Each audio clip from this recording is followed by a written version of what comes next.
Okay, everyone. Praise the Lord Jesus Christ. This is Pastor Nick Gentile of Compassion Match. And by the Lord's grace, I have a great show for you today. Very excited about this. I will be interviewing kidney warrior Rick Keatley. Rick has had an amazing journey and has an amazing story to tell you today.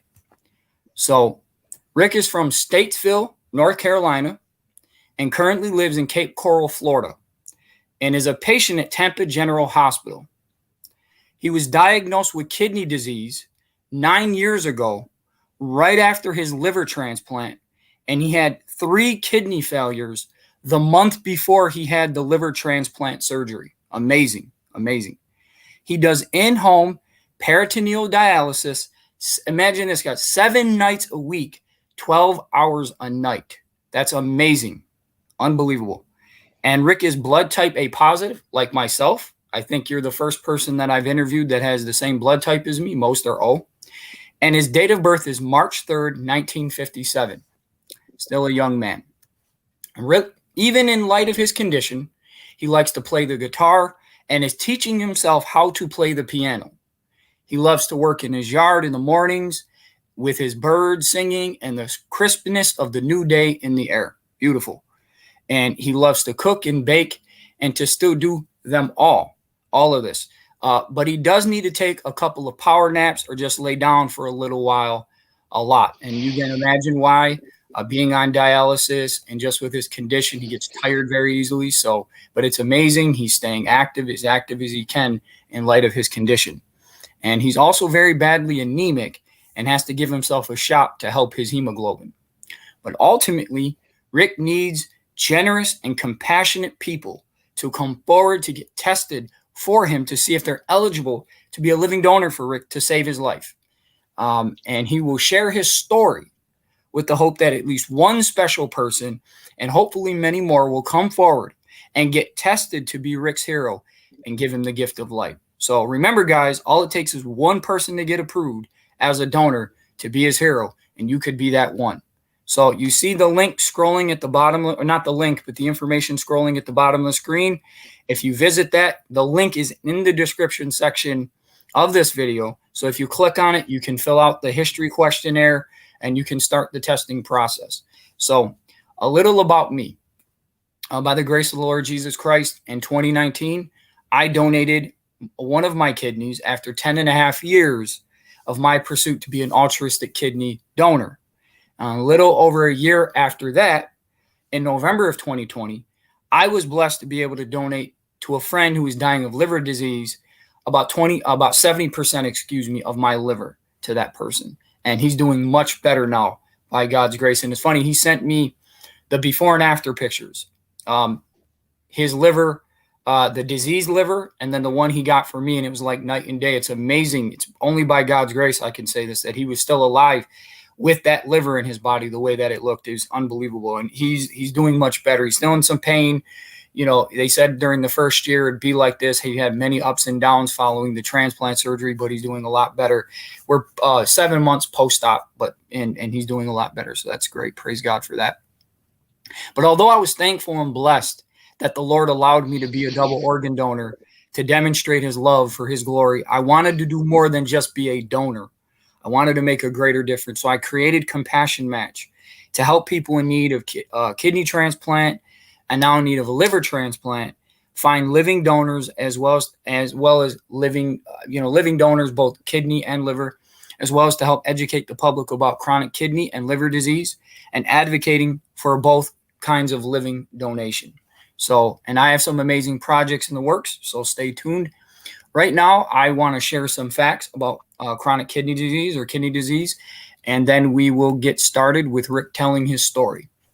So, according to the American Kidney Fund, there are 37 million people in the United States who are living with chronic kidney disease or CKD. The term chronic kidney disease means lasting damage to the kidneys that can get worse over time. If the damage is very bad, your kidneys may stop working. This is called kidney failure or End Stage Renal Disease, or otherwise known as ESRD. This is unfortunate, and this is what Rick has. He has stage 5 End Stage Renal Disease. So this is very, very, very serious, and he needs someone to come forward at least and get tested for him. Again, the link is scrolling at the bottom of the screen. You can type that in, or you can click on it in the description section. So with that, I want to quickly show information from a website called Urban Kidney Alliance. This is more about chronic kidney disease, so let me share that. I do this every show so people can get a visual of about this information. So there we go. Okay, so we're going to read this left side here. Okay, so knowledge is power. What is chronic kidney disease? Chronic kidney disease, or CKD, is a serious and growing public health problem in the United States. CKD is a condition in which the kidneys become damaged, decreasing their ability to filter the blood and remove water and waste products. Wastes then build up in the blood, harming the body. When kidney function decreases to less than 15%, a patient has kidney failure. Kidney failure that requires dialysis or kidney transplant is often referred to as End Stage Renal Disease, or ESRD. Let me highlight this. Hold on. More than 20 million Americans aged 20 and older may have CKD. Although CKD is common, many Americans with the key risk factors, diabetes and high blood pressure, do not know they are at risk. In addition, the rising rates of diabetes and obesity will continue to fuel its growth, as both conditions increase the risk of developing CKD and speed its progression. So, and I encourage you guys real quick to go to this website, urbankidneyalliance.org. The link is in the description section, and you can purchase this book, How to Survive Outpatient Hemodialysis by Steve Belcher. You can purchase it through the website. It's an awesome book, and you'll help out what he's doing. He travels around urban communities and educates them about chronic kidney disease and other things. So with that said, I'm going to stop sharing this. And so I'm going to introduce Rick now. Rick, how you doing? How you feeling? Thank you for coming on the show. Oh, thank you very much for having me, Pastor. First thing I want to say is God bless you. I didn't know you were also a liver donor, to your friend, and that's amazing. God bless you for that, and a kidney donor too. Since my liver transplant 9 years ago, I've been a huge advocate and for organ donation in general. You can see my shirt, Donate Life. I mean, I'm a volunteer for LifeLink out of Florida, which is an organization that promotes and educates, and they don't like using the word procurement, basically, but they go to hospitals when somebody is in the process of passing and talks to the families about them donating, their family member donating their organs, to save lives and everything to people that are waiting for organs. And I'm a volunteer for them, and I go around, do table meetings, and I do speakings at schools and offices and just different places. I've done that for 9 years and stuff, just promoting and educating organ donation. And now I'm basically soliciting, for my own life, for a kidney and everything. So, I just learned that you donated part of your liver, and God bless you for that. And I know your friend is just so thankful for that.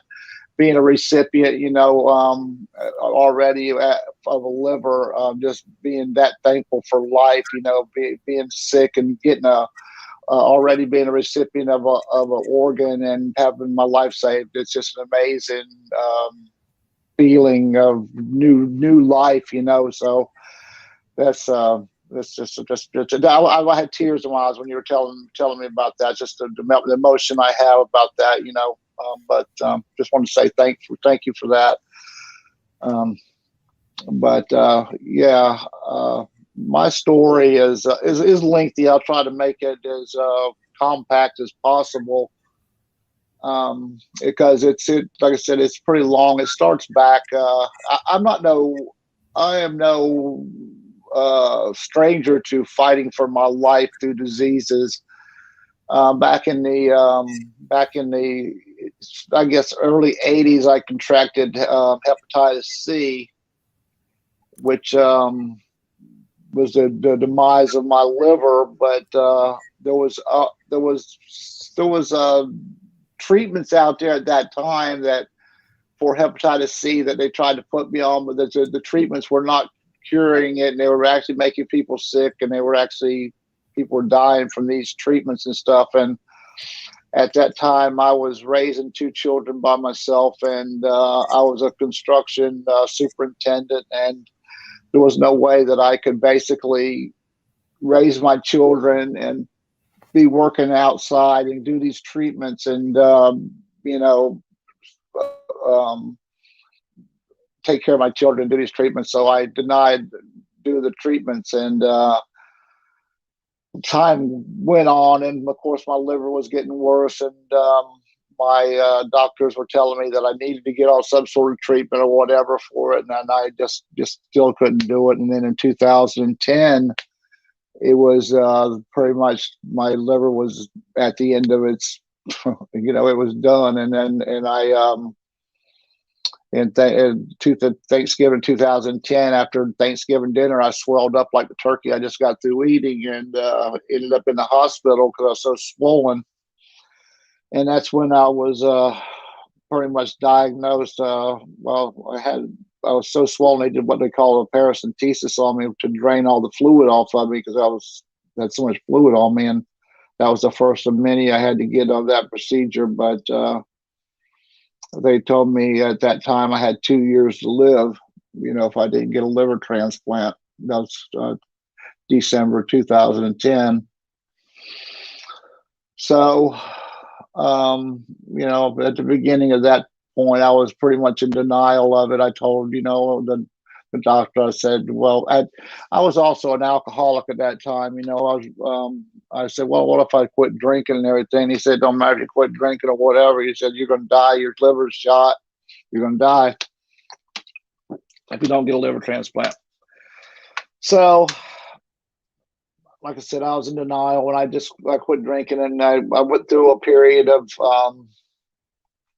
thinking I could fix it, and I guess I've been sicker. About 6 months later, I ended up going to Tampa, and because I was so sick, and started getting try to get on the transplant list to get a liver. And they told me that because I was had history of alcoholism, that I needed to go to AA and go through all this protocol and stuff to go through this treatment or whatever, and have papers signed and whatever, show documentation that I wasn't drinking and everything. I was really, really sick. I was I weighed like 230 when I started this part of that journey, and I goes down to like 130. I dropped down to 130, and I was a biker all my life, and I was still riding my motorcycle at that time and going to AA meetings, and I was so, getting so skinny and bruised and just deteriorating to nothing. And I got so sick that I couldn't even go to these meetings no more, even though I was getting to, I was going to these meetings, and I was actually, kind of like, feeling, empathy for these people. I was kind of resentful about having to do it at first, but then when you get to know these people, and they were watching me deteriorate, and having, feelings for me because they knew that I had liver disease and why I was there. But the amazing thing to me was that they were there, and they were there like 20 years sober, but still coming to these meetings because that's what they need for support. Just like me needing support now for my disease. I find that, I'm in a lot of support groups. I've been in a lot of support groups for, through my liver for the past 9 years, because, we have a lot of medical issues, being transplant recipients, and, we go through a lot of things, a lot of medical stuff and depressions and stuff like that, even, being recipients, and stuff. But anyway, so I had this compassion for them and stuff that I never thought I'd have. And anyway, I got so sick that 14, they give me 2 years to live, but 14 months into that 2 years, my kidney started failing. And I woke up one time, and it was in 14 months into that 2 years. It was in April of 2012. And I woke up in the hospital and I had all these hoses and stuff coming out of me. And I, said, what the heck happened, And they said, well, you went into kidney failure, and this, that, and the other. And, and I went through that and everything, went to home. And about a week later, same thing. I woke up in the hospital again and the same thing. And I'm going like, what the heck? And so this time when I woke up, there was a doctor standing against the wall, and he had his arms up against his chest like this, and he leaned against the wall. And I just opened my eyes and I said, what's up? And he said, what's up? He said, you're dying. He said, if you don't get a kidney transplant, no, he said, if you don't get a liver transplant real soon, your kidneys are going to shut down. He said, and you're going to die. He said, it could be tomorrow, might be next week, might be a month. He said, I don't know. But he said, if you don't get a liver transplant, your kidneys going to shut down. You're going to die.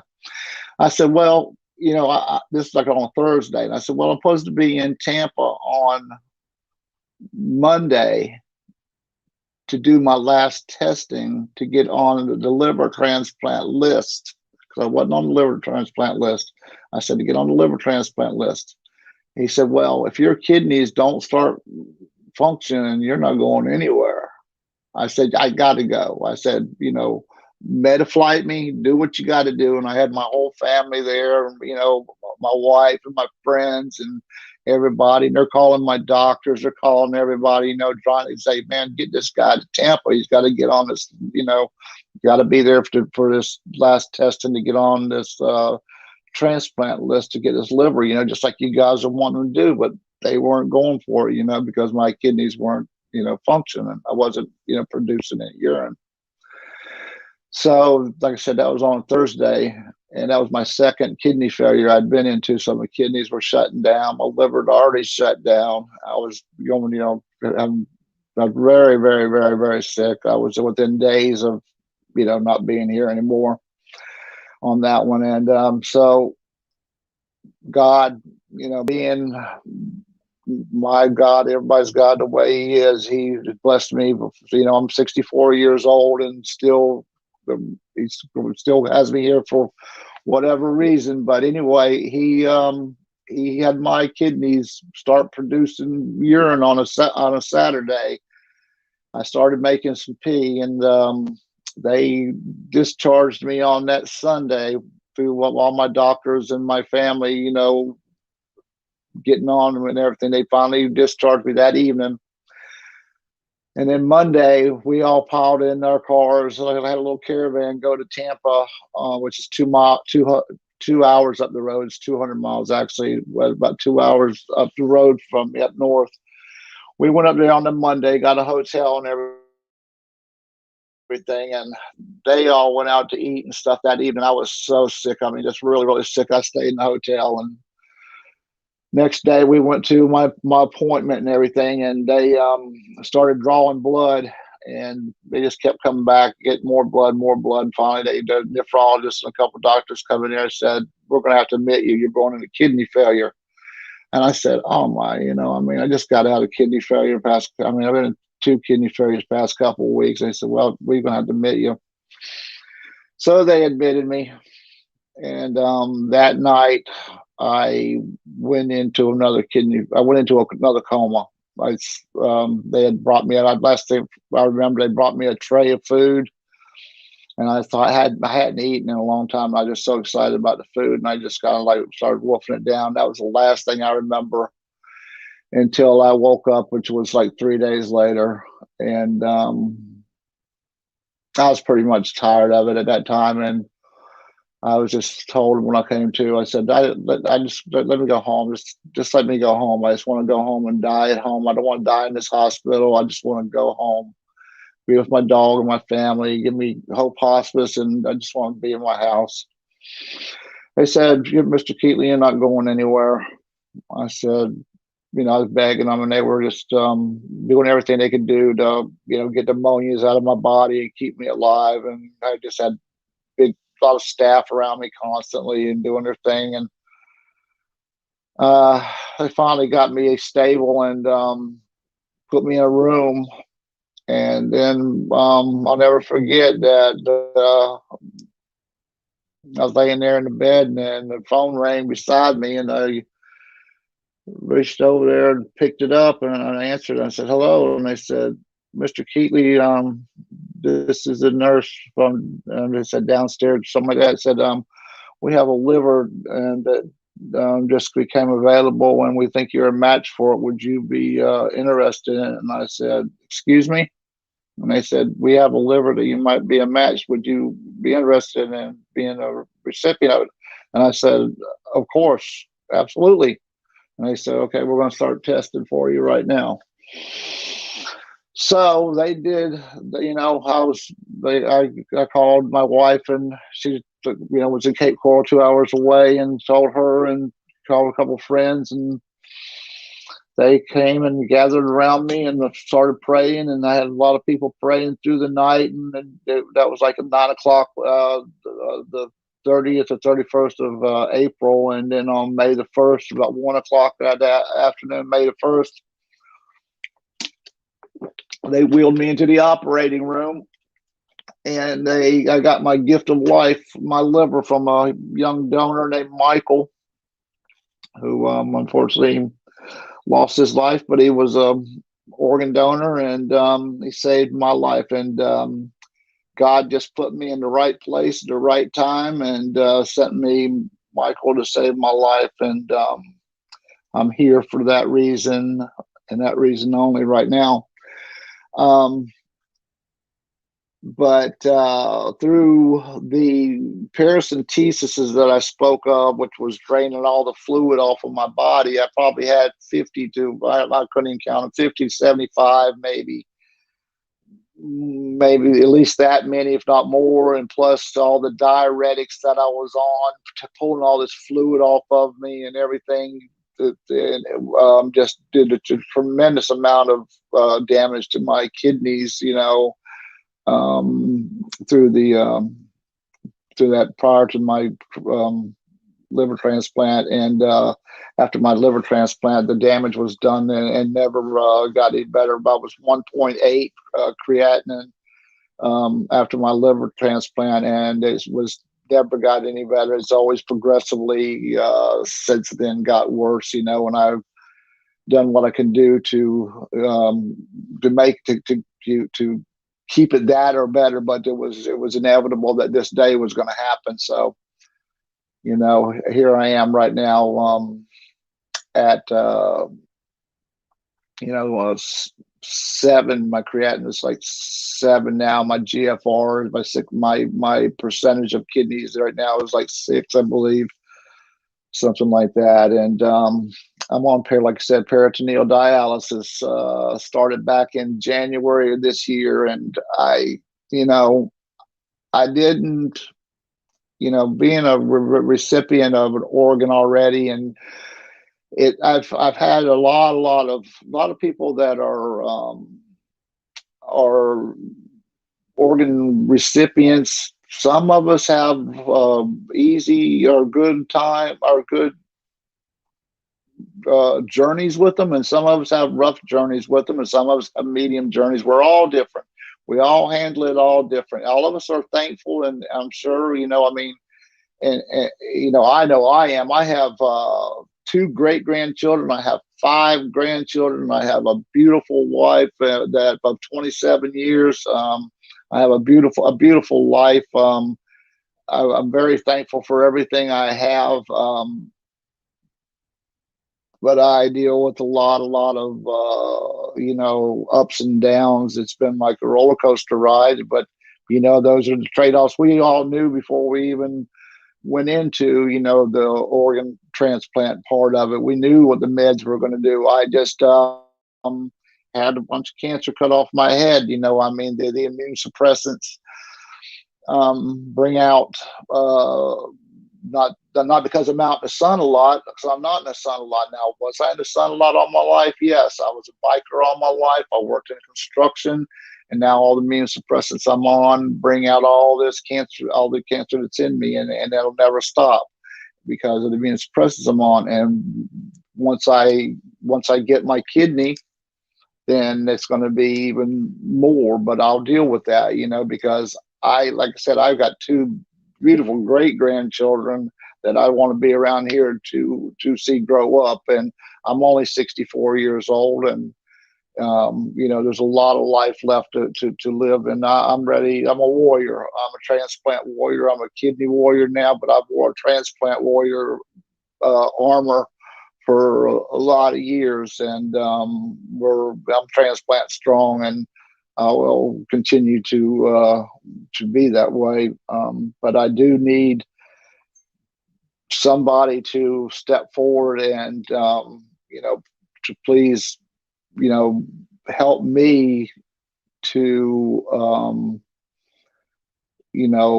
be around for my wife and my grandchildren, and I have a beautiful little dog. She's 15 years old, but she's my support dog, and I'm her support human. The way we look at each other. She's staying alive for me, and I'm so thankful for that, because I need her too. But life is good, and every breath is a gift, and I'm thankful for every single second of it. But I look forward to waking up every day and going out. I can do my dialysis from like 7:30 to 7:30. That's my 12 hours, but I do 5 cycles a night, and at the last cycle usually ends about 5 o'clock in the morning, and then my last cycle is a manual cycle, so I disconnect around 5, and then I could do my last drain is a manual drain around 7:30. So I'm disconnected from my machine, which gives me the ability to go outside when the sun is rising, and that's when I go outside when the sun is before the sun's even coming up, and just enjoy the sun rising, and like you mentioned tonight, the birds are singing, and just the new day, and I plant flowers, and just my yard is just, I keep my yard just immaculate, and I love watching things grow. Green is my favorite color because it resembles life, the new life. So, but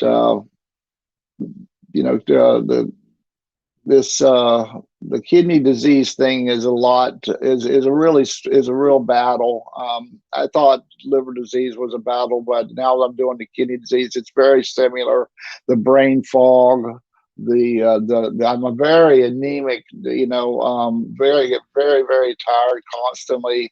I can go like any kind of exertion, like, believe it or not, I mean, people don't know how I do what I do, because I do all the cooking, all the cleaning. My wife is, she's 71 years old, and she still works at a daycare. She works 60 hours a day, 5 days a week, and I make sure that she doesn't have to do anything when she comes home. I do all the cooking, all the cleaning, everything is done around this house, so she doesn't have to do anything. I just got through cleaning the house today. I mowed the yard, all of this, and then I guess I had to take me a nap, because it just beat me up. But I probably pushed through it, and everybody doesn't know how I do what I do, but I'm just always been that way. That I always say I'm gonna crawl to my casket, but let's not hope that it's not too soon away. But I just try to enjoy life as much as I can, and I do a lot of posting. I make my own posters for looking for a kidney donor, and I post just about every day for it. And hopefully, I got the signs on the back of my car, and both my cars, and just doing everything I can do to try to get me a kidney donor. Praise God. That powerful story. Very powerful story. Powerful what you've gone through, all of your experience. So varied and amazing. And I thank God that you're still here, and I believe you'll be here for a while as the Lord tarries. And I just very inspirational. And guys, you see the information on the screen. To get tested for Rick, please type in the following link, and then go there, or you can click on it in the description section of this video. This is the history, the health history questionnaire that you'll be filling out. And then the hospital will get in touch with you, and then you'll go from there regarding the testing process. But what I want to do right now is I want to start sharing information about living kidney donation. I do this every show. I like to familiarize people with the living kidney donation process, what it entails. So let me share that right now. The first tab that I'm going to share. Okay, this is from the American Kidney Fund, the same website I read the first facts from. Okay, it's on the screen. And I'm not going to read everything on this page. There are 3 elements to it, 3 sections. Being a living kidney donor, as you see there, you follow the mouse, benefits and risks of living kidney donation, and living donor surgery. So I'm going to read the first section and the third section. I'll leave the benefits and risks of living kidney donation up to you for the sake of time. But these 2 to me are very important, what it entails and what the surgery is like, because people want to know the benefits and risks of living kidney donation, of course, but they want to know what the process entails and what the surgery is going to be like. So let me read this information. Nearly 100,000 people, and I would say more than that, are on the waiting list for a kidney transplant. Many more people are waiting for a kidney than for all other organs combined. Unfortunately, the number of people waiting for kidneys is much larger than the number of available kidneys from living and deceased donors. And you can save a life by being a kidney donor. And I did the calculations. There's well over 300 million people in the U.S., about 350 million people. And let's say there's 101,000 people, because I've seen different numbers, but we're all rounded up because I've seen 100,700 according to the National Kidney Donation Organization. So let's say it's 101,000 people that are waiting for a kidney transplant. That's about 0.3%, 0.03% of the U.S. population. We're just talking about the U.S. So there's plenty of people who are healthy enough to donate. Now, you have to go through the testing process, which I'm about to describe, but there's plenty of people. If you look at it from that perspective, because if you just look at the number, the raw data, and you see, okay, there's 101,000 people, let's say, that need a living kidney, or that need a kidney transplant. And obviously a living kidney is preferred because it's healthier and it typically lasts longer than a cadaveric or cadaver kidney. You can look at the raw data and say, man, that's overwhelming. That's an overwhelming number. And, there's something called compassion fatigue. When you see something that seems overwhelming, a lot of people won't do anything because they feel like the little that they can do doesn't matter. But when you put it in the proper perspective and you look at the overall population of the U.S., it's 0.03% of the population, okay, that need a kidney transplant. So, and there's plenty of people, way more than that are healthy enough to donate. They just don't know that they can donate, or maybe they're scared about it. So that's why we do these interviews, to educate people, not just to advocate, not just to give Rick an opportunity to tell his story, and his story is very powerful, but to educate people about the process and that you can be a living kidney donor. You can live a very healthy life with 1 kidney. Like I said at the beginning of the show, I'm a kidney donor and a liver donor by the grace of God, and I'm perfectly healthy. And I'm not saying that that's for everyone necessarily, being a double organ donor, but being a kidney donor is something that if you're healthy enough, you need to do. So come forward, get tested for Rick. You see the information on the screen, and I'm going to share that as well. He's A positive blood type, and his date of birth is March 3rd, 1957. You're going to need to know that information. But the point I'm saying is, don't be overwhelmed by the numbers. Every individual life matters as much as any other individual life. We're all made in the image of God, the Imago Dei. We all have the same intrinsic value and worth. Don't look at Rick's age and say, well, he's too old, he's lived long enough, because that's the attitude of some people. They want to help someone maybe a little younger, and that's understandable, but he has a wife, he has children, he has many grandchildren, he has great-grandchildren, which is awesome. He has a long life ahead of him, and I believe, we never know, the Lord is in control of that, but he has much to live for, and just as much reason to live, and it's just, please come forward, get tested for him, and if you can't do it, you can't do it. You'll be disqualified because the testing process is very intense. It's very thorough. They will not approve you unless you're healthy enough. Okay, in mind and in body. So come forward, get tested for him. He has just as much reason to live, and so please help him out. Okay, so here we go. So moving down from that, being a living kidney donor. Okay, if you have 2 healthy kidneys, and I want to say this, with 1 kidney, you have more than enough kidney function with 2 kidneys as well as with 1 kidney, let alone 2. So you'll live a perfectly healthy life, because if your lifestyle was healthy before you donated, which allowed you in part to be able to donate, then you're going to continue those same habits after you donate, after the transplant surgery, or you should. And if you do continue those healthy habits, healthy eating habits, exercise, the right amount of sleep, enough water, you'll be fine. You'll be fine. So if you have 2 healthy kidneys, you may be able to donate one of your kidneys to enhance or save someone else's life. Both you and the recipient of your kidney, the person who got your kidney, can live with just 1 healthy kidney. And there are people born with 1 kidney that live healthy lives, let alone donating one. So if you're interested in living kidney donation, you can contact the transplant center where a transplant candidate is registered, and you see that information scrolling at the bottom of the screen. That's how you do it. You can either type that in to the URL bar and then click enter or go, and then you'll find the form that way, the health history form, or you can click on it in the description section of this video. You will need to have an evaluation at the transplant center, and Rick is a patient at Tampa General Hospital in Tampa, Florida. At the transplant center, to make sure that you are a good match for the person you want to donate to and that you're healthy enough to donate.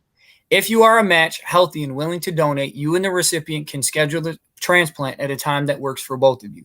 If you are not a match for the intended recipient, and this is key, guys, so if you're not, for instance, you're not blood type compatible, he's A positive. The people that can donate to Rick have either an O blood type or an A blood type. Doesn't matter if it's A positive or A negative. The RH factor doesn't matter. It's just the main element of the blood type. If you have that, you can donate. But if you're AB or you're B, or you can't donate to him. But here's the thing. This is the good part. But still want to donate your kidney so that the recipient can receive a kidney that is a match.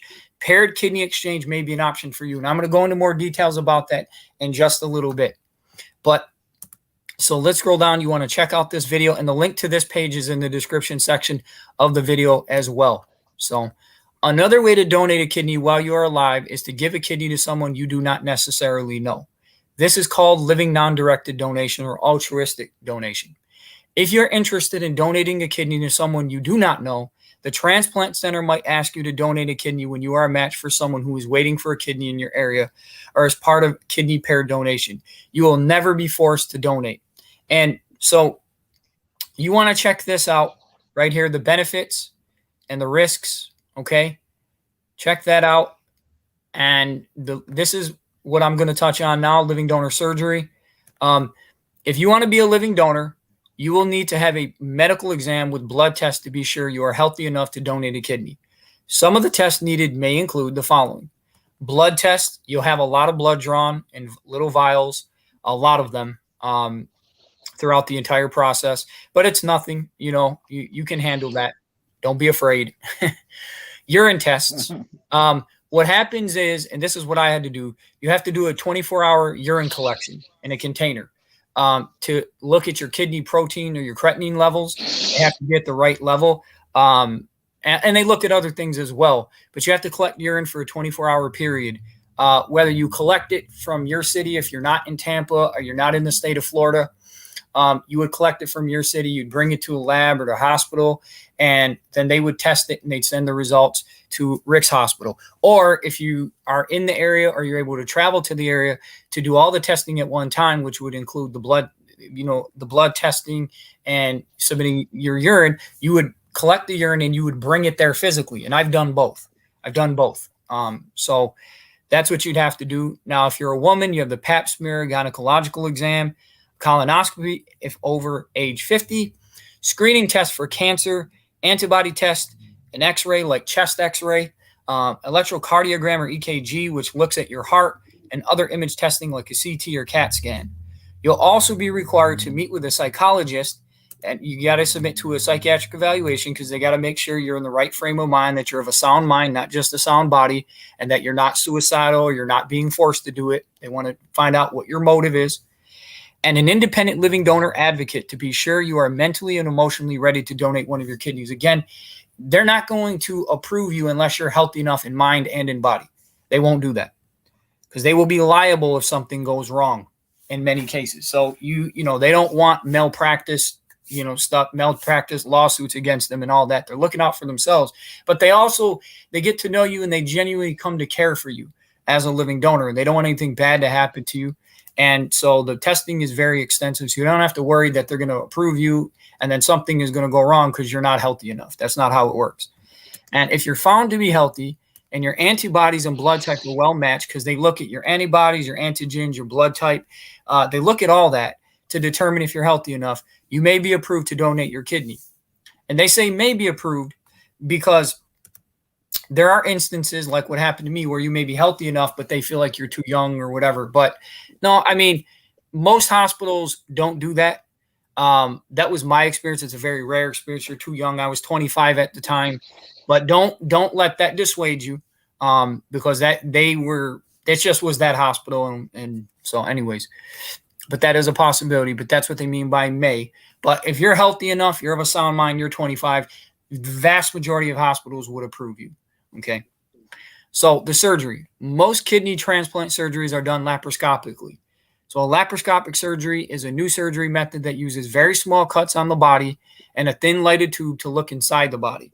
A laparoscopic kidney donor surgery, in a laparoscopic kidney donor surgery, the surgeon makes small cuts on the donor's stomach and the kidney is removed through an incision just big enough for it to fit through. This operation takes 2 to 3 hours, or it can take longer. And a kidney donor usually spends 1 to 3 days in the hospital recovering. Now, I was in the hospital for 1 day and they discharged me, and that was a big mistake. So you can request to be in for 2 or 3 days, right? They want donors to get out as soon as possible. Not that they're kicking you out, but it doesn't take a significant toll on your body like it does a recipient. So you don't really need to be in the hospital longer than, say, 3 days. But you want to make sure that you don't go off of, well, I'm feeling really good after the first day. They may ask you, do you want to be discharged? And you're drugged up in the hospital and you're feeling good. Even if you're feeling a little bit of pain, you're like, well, I can handle this.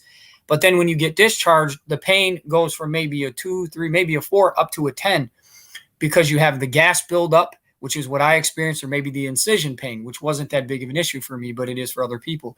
So make sure you're in the hospital. You request 3, I would say 3 days, but at least 2, to make sure that when you're discharged, the gas has been expelled from your body, because before you leave, you're supposed to have a bowel movement. That's the determining factor. You're feeling okay, you feel confident, and you have a bowel movement. And I did that, but there was, I was kind of confident because I was on the drugs. But once I got home, I was staying in Washington, D.C. because I donated through Georgetown University Hospital. And so they had an apartment reserved for me. And so by the time I got back to the apartment, after I took a cab there, got back to the apartment, I was in excruciating pain. And it lasted for a couple of days, and it was because of the gas. And, they'll prescribe you a laxative, but it didn't work for me. So, and this is nothing. If you're traveling from outside of Tampa, right, you're coming from, say, upstate New York, like where I live in Rochester, New York, and you're traveling down to Tampa. Most hospitals will require that you have someone there to take care of you during the time.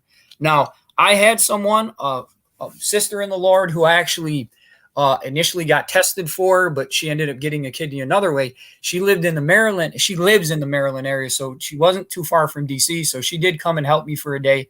And she actually brought some over-the-counter laxatives, which is what, I think Gas X was one of them, and there was something else. And that helped to expel the gas.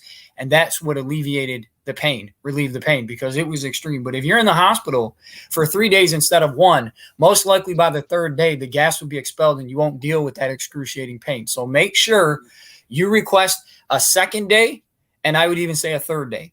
That's just a forewarning. Okay? It's it's crazy. So, okay. So there we go. The recovery period after laparoscopic surgery is much shorter than after a traditional open surgery. There are also fewer complications with laparoscopic surgery. Before the use of laparoscopic surgery, the kidney was removed from a larger open cut, causing a longer recovering period for the patient compared to the laparoscopic method. So basically what this entails is they make small slits, 3 small slits, and they blow you up with gas, and then they go in and remove the kidney. Now, you look at my body, you'll see the big incision, because the liver transplant surgery is an open surgery, so they open you up. So that's very noticeable, although it looks great compared to what it could look like. But the kidney transplant surgery is much less invasive. And so if you were to look on my body, you'd have to look really close to see the evidence that I had surgery. So don't worry, especially with women who may tune into this. Don't be worried about how your body's going to look after the fact. It's going to be hard for anyone to tell you had any surgery, when you donate a kidney. So I want to address that as well, because people are conscious, very conscious of how they look. And that's obviously very understandable, especially if you're a woman. So don't worry about it. Your body will look fine.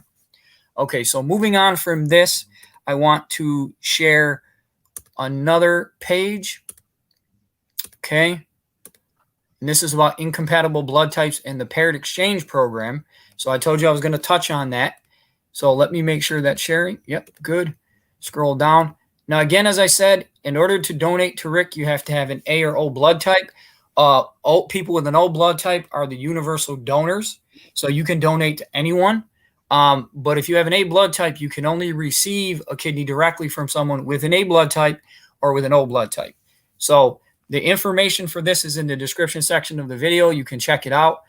You see all that, the donors with blood type A and recipients with blood type A, so on and so forth. So Rick would be a recipient with blood type A, and you can see right here, can receive a kidney from blood types A and O. But check that out. But this is really what I wanted to show you. Now, if you are not blood type compatible, and you know that ahead of time, say you have a B blood type or you're AB, okay, you can't donate to Rick directly. What you can do is get tested to see if you're healthy enough to donate, period. And then if you are, you can be paired with Rick in what's called the paired kidney exchange or paired exchange program they have there at the hospital. Now, I'm going to read this information so you'll know what that is if you're not familiar with it. So what if me and my donor are not a match? If blood types are not compatible, the donor will not be able to donate directly to you. However, the donor may consider donating through a paired exchange program. Paired exchange programs allow you to get a kidney from another donor who is not a match for their intended recipient. Paired exchange involves 2 living donors and 2 recipients. If the recipient from one pair is compatible with the donor from the other pair, and vice versa, the transplant center may arrange for a swap for 2 simultaneous transplants to take place. This allows 2 transplant candidates to receive organs and 2 donors to give organs through the original, or though the original recipient/donor pairs were unable to do so with each other. So this is a visual. This is a graph or a graphic. This is a graphic here. Now you see this. So let's say Rick is here. Okay. He's the recipient, even though that's an image for a woman. I don't know. You got one guy and it looks like 3 females. But we'll say that's him right there. He's the recipient. You would be the donor. They're going to look for 2 other people to match you up with. So then the donor from the other pair would donate to Rick, and then you would donate to the recipient from the other pair, and there you go. And that's how you can help Rick without being directly compatible or being able to donate to him directly. That's one of the ways. So this link, like I said, is in the description section of this video. Take a look at it. Now, I'm going to share another page real quick. And, okay, this is more about the paired exchange. I'm not going to read anything on it. You can take a look at it, but there it is. It's through the the National Kidney Registry, which is how I donated. And there's a lot of other really good information, complex cases, how pairs are matched or how pairs matched, how long will it take, how does the operation work, all of this information. This is on the National Kidney Donation Organization. So take a look at that. Like I said, the link is in the description section. Now the homepage, this link is also in the description section. And these are some statistics that I want to show you. Okay, so new kidney patients added every month, approximately 3,150. 13 people die every day waiting for a kidney. So keep that in mind, folks. One life matters as much as any other life. And Rick has just as much a reason to live as anyone else does, just as much a right to live as anyone else does. And we don't want to see him be one of those statistics. And I don't believe in Jesus' name that you will be, brother. I believe someone is going to come forward and get multiple people, and that someone will be able to donate to you or help you get a kidney. But that's what we're dealing with here, folks. This is fatal if Rick doesn't receive a kidney transplant. So now, received kidneys as of 2019, 24,273, but currently awaiting a kidney, 100,791. Okay, and that's why I was rounding up to 101,000 when I talked about the percentage of the amount of people that need a kidney in light of the overall U.S. population, which is at 0.03%. Okay, so there's a lot of really good information on this website. Take a look at it. The link is in the description section, and I encourage you to do that. And there's this section here as well. Take a look at that. So, and having your donor find you. This is a really good video. You can find this on the Compassion Match page, the page I created. It's the link to it is in the description section of this video. So take a look at it. It's posted or pinned at the top of the page. Look at this, because this gentleman, Harvey Micel, gives you suggestions on how you can put together a campaign to help you find a living donor. So there's that information as well. And there's a final page that I want to share here, which is very important. This is the third way that you can help Rick if you're not directly compatible with him. And it's what's called the voucher program. And they've redone the page, which I really like. It looks a lot better than it did before, I think. But here we go. And this is how I ended up donating. It's through the voucher program, through the National Kidney Registry. So the National Kidney Registry, or NKR voucher program, allows a living kidney donor to choose the most convenient time frame for their kidney donation surgery and provide one or more vouchers to people who can then be prioritized to receive a living donor kidney through the NKR when they need a transplant. So the voucher donation is generally referred to as paired exchange separated in time and allows donors to overcome chronological incompatibility. So this is the voucher in order to help Rick, this is the voucher you're going to need, is the standard voucher, okay? The standard voucher is utilized when a family member or friend is expected to need, I don't know how they're saying family member or friend. This is really just, I guess it would apply. Anyways, family member or friend is expected to need a kidney transplant within a year. And the donor, okay, that's why, because of the time frame. I got you. And the donor would like to donate sooner rather than later. That person can receive a voucher for a future transplant. The standard voucher is generally utilized when the donor is ready to donate, but has a time frame limitation, and the patient cannot be transplanted during that limited time frame. Remote donation, which allows donors to avoid traveling to a distant transplant center to undergo their donor surgery, is available to all standard voucher donors. Learn more about the standard voucher program. So basically what this is, and what you would do is you come forward, you get tested to help Rick. You're not blood type or tissue type compatible with him, so you can't donate to him directly, and you want to help him. And you're looking at the paired kidney, the regular paired kidney exchange program, or you're looking at the voucher program. So what you would do is you sign a contract. Both you and Rick would sign a contract, and you would agree that you're going to go into Tampa General Hospital, okay, and you're going to donate to someone altruistically that you don't know. Then once you do that, he then gets a voucher and he moves to the top of the transplant list.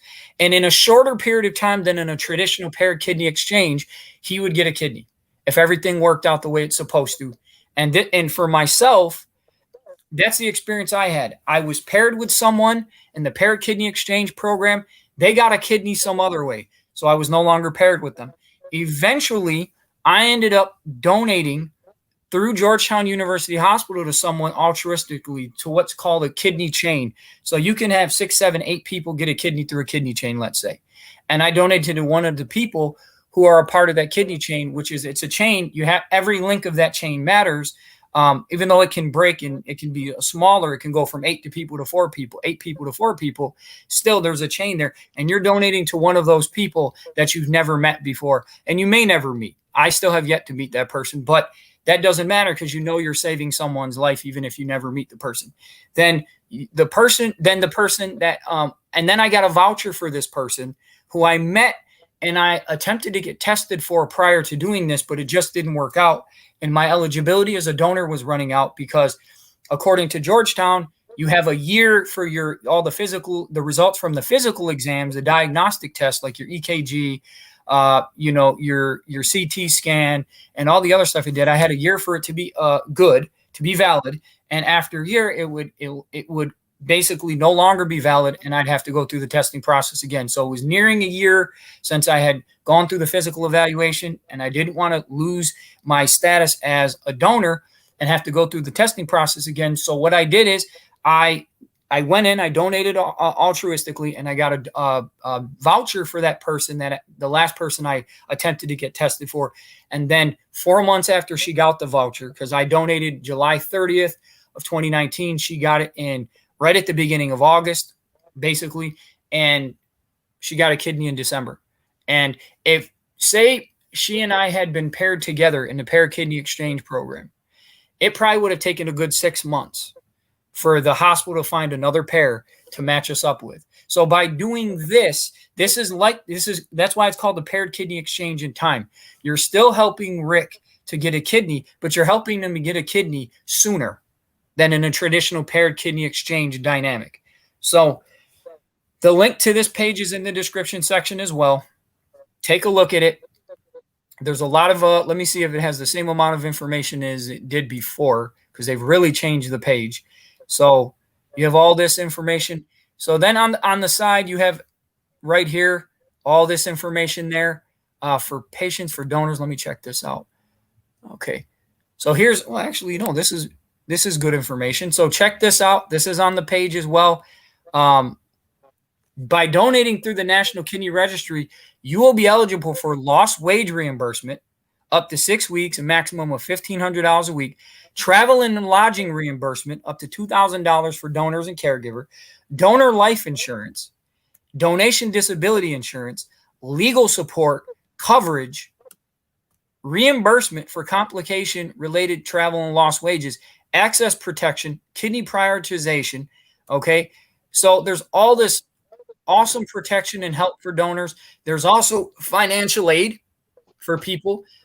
If you have to travel back and forth from where you are to, say, Tampa to Rick's hospital, there's an organization or organizations that will provide for your traveling expenses. So whether you take a plane or you're on a train or a bus, they'll pay for that. They'll pay for your hotel room. They'll pay for your cab fare when you're traveling back and forth throughout Tampa from your hotel room to the hospital. They'll pay for all that. So that's all available to donors. And so I again, check that information out. It's very powerful. And it should be an encouragement to people. You're not alone. You're not on your own. There's a lot of people that want to help you if you're willing to come forward and get tested. And again, I'm going to show this real quick. To get tested for Rick, please type in the following link. You can type it in. It's right there, tampagenerallivingdonation.org, or you can click on it in the description section of this video and start the testing process by filling out your health history, the health history questionnaire. And hey, you could be the guy that, or the person, the human being that is responsible by God's grace for Rick getting a life-saving kidney. So get tested. You never know what can happen. You can be Rick's hero today. So Rick, anything you want to say? No, man. Thank you very much for having me on the show here and for putting me out there like that. I appreciate it very much. A lot of great information you just shared. A lot of great information. Yeah, and I try to be as thorough as possible, in as concise a manner as possible, because there is a lot of information out there. And so I hope this has been beneficial, guys. And again, all the links are in the description section. Check them out. But what the best thing you can do after watching this is come forward and get tested for Rick and be his hero, save his life. So with that said, guys, God bless you. Have a wonderful day. And I'll see you on the next broadcast, which is going to be tomorrow. And I'll be posting that information later in terms of the time. I have just got to get clarification on the time. But God bless you. Have a wonderful day. And, yeah, take care. Thank you, Rick, for being on the show. Thank you. Okay.